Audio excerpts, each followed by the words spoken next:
In what has now been confirmed as the most devastating single strike of the Russia-Ukraine war, Ukraine has successfully executed a massive drone assault on Russian airbases deep inside Russian territory. The result, a staggering 34% of Russia's strategic bomber fleet was destroyed or incapacitated in a single coordinated operation. This marks the largest aerial loss Russia has faced since June 22, 1941, when Nazi Germany launched Operation Barbarossa. The attack was carried out using over 117 drones, many of which were launched from within Russian borders, a fact that has honestly sent shockwaves through the Russian security establishment. Ukrainian President Volodymyr Zelensky later confirmed the operation had been in the works for over 18 months. What makes the operation even more unprecedented is that it was reportedly coordinated from a location adjacent to an FSB or Russian intelligence building.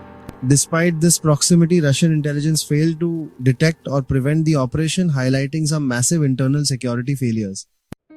The Ukrainian Security Service, or SBU, led the operation, strategically targeting military air bases such as Ballaya in southern Russia and Olenya in the north near Murmansk, as well as eastern bases near the Pacific.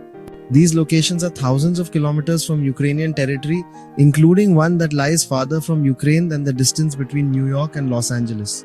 The long-range nature of these strikes really shows Ukraine's expanding operational capabilities.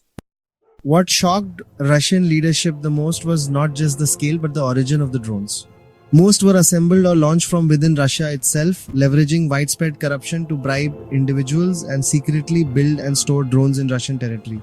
Reports confirmed that Russian citizens were unknowingly helping, believing they were part of their own military supply chain.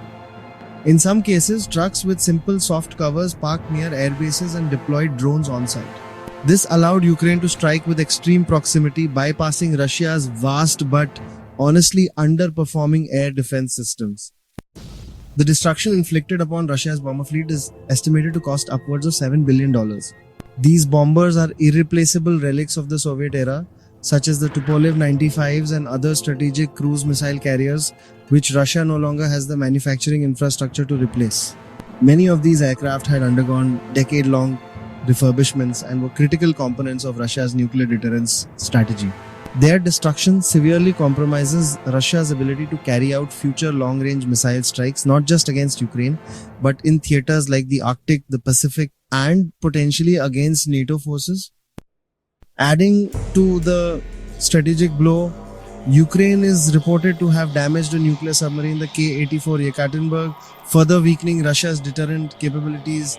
This operation exemplifies modern asymmetric warfare, low-cost drones causing high-value damage. Most drones cost just a few $100s, yet together they inflicted billions in destruction. Artificial intelligence played a crucial role in the success of the strike.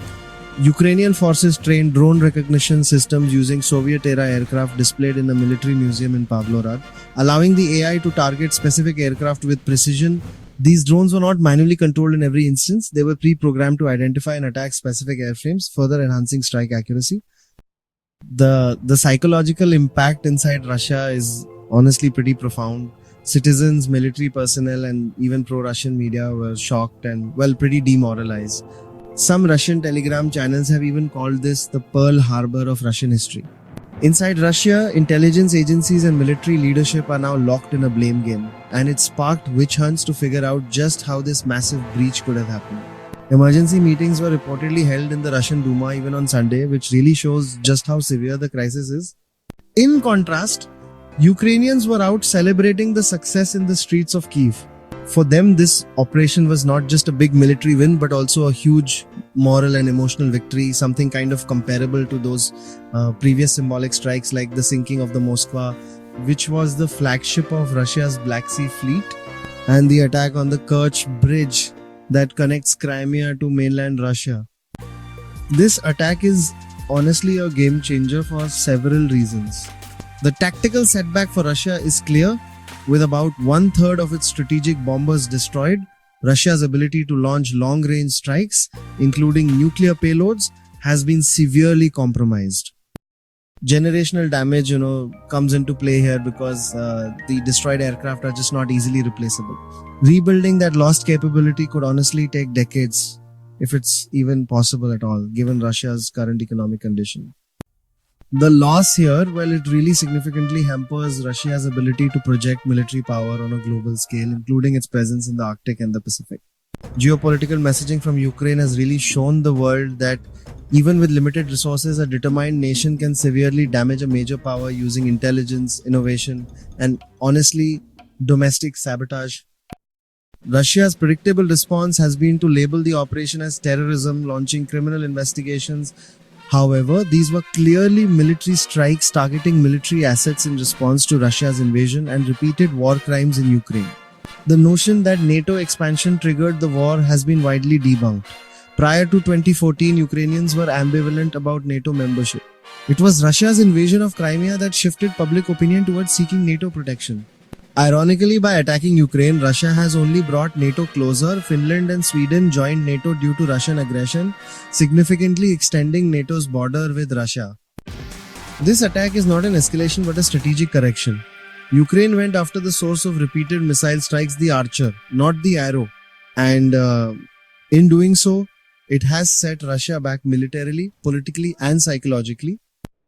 While some argue about Ukraine's internal corruption, the fact remains Ukraine is actively prosecuting corruption, whereas Russia's systemic corruption was the very reason this operation succeeded. If Russia went so riddled with bribery and internal rot, Ukraine would never have been able to launch an attack of this magnitude from within its borders. In conclusion, this operation marks a critical inflection point in modern warfare. It has exposed Russia's vulnerabilities, demonstrated the power of AI and low-cost drones, and shifted the balance of power not only in this war but in global military strategy. The myth of Russian military invincibility has crumbled, and with it, so has a key pillar of Vladimir Putin's global influence.